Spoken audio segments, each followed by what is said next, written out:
Geoffrey de Villers passe devant, mais ne peut toujours pas pénétrer dans la basilique Notre-Dame, 4 ans et demi après l'attentat islamiste du 29 octobre 2020. Nadine, son épouse pendant 25 ans, y a été sauvagement assassinée. C'était une âme sœur, hein, c'était ma moitié. Hein. Donc voilà. Et comment on vit sans elle? On apprend à vivre, on apprend. Malheureusement, on n'a pas le choix. Hein. Nadine de Villers est la première victime de Brahim Awissaoui. Le terroriste, radicalisé depuis plusieurs années, lui assènera 17 coups de couteau qui la décapiteront presque entièrement. Je n'ai même pas pu voir son corps.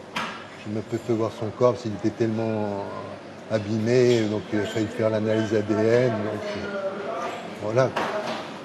On ne s'est jamais dit adieu. Moi, j'ai vu un cercueil. Geoffrey de Villers a décidé de suivre les 3 semaines d'audience à Paris. Il envisage le procès comme la fin de son parcours de deuil, mais ses attentes sont mesurées. Malheureusement, c'est vrai que il va y avoir des moments très difficiles, avec la description des faits, ce genre de... Qu'est-ce que vous attendez exactement? Un verdict qui correspond à l'horreur qu'il a fait. Lui, je sais je sais même pas s'il parlera. Brahim Awissaoui se dit amnésique et nie les faits. Il a été neutralisé par cette colonne de policiers municipaux qui lui a tiré dessus. Cette avocate défend l'un d'eux, qui avait à peine 23 ans à l'époque. Il est encore trop marqué pour nous rencontrer et préfère garder l'anonymat. Il attend que le terroriste explique son geste.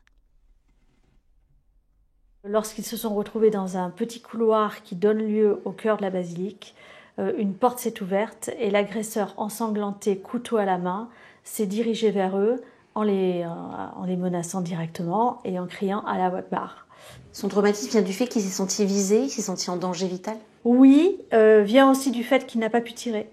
Lui était à l'arrière, donc n'a pas fait feu pour protéger ses collègues. Cet acte qu'il n'a pas pu réaliser, ça le poursuit énormément. Brahim Awissaoui est poursuivi pour assassinat en relation avec une entreprise terroriste sur les personnes de Simone Barreto Silva, Vincent Loquès et Nadine de Villers. Il comparaîtra aussi pour tentative d'assassinat et encourt la perpétuité. Pour Maître Soucy, qui défend des parties civiles, son amnésie présumée ne pourra résister au débat et aux éléments de l'instruction. On sait depuis le début, à travers les expertises qui ont été réalisées, que c'est une amnésie parfaitement utilitaire. Un système de défense. Et ce qui est venu renforcer cet élément, c'est qu'on a dans le dossier de très nombreuses écoutes téléphoniques entre l'accusé de ses lieux de détention avec sa famille, dans lesquels on voit bien qu'il se souvient de tout. Bref, cette amnésie invoquée est une véritable fumisterie. Depuis, l'assaillant a changé d'avocat. Reconnaîtra-t-il ses crimes? Expliquera-t-il son processus de radicalisation? Ou gardera-t-il le silence jusqu'au bout comme un ultime acte de torture? Quoi qu'il en soit, pour la mémoire de son épouse, Geoffrey s'est promis de ne pas tomber dans la haine.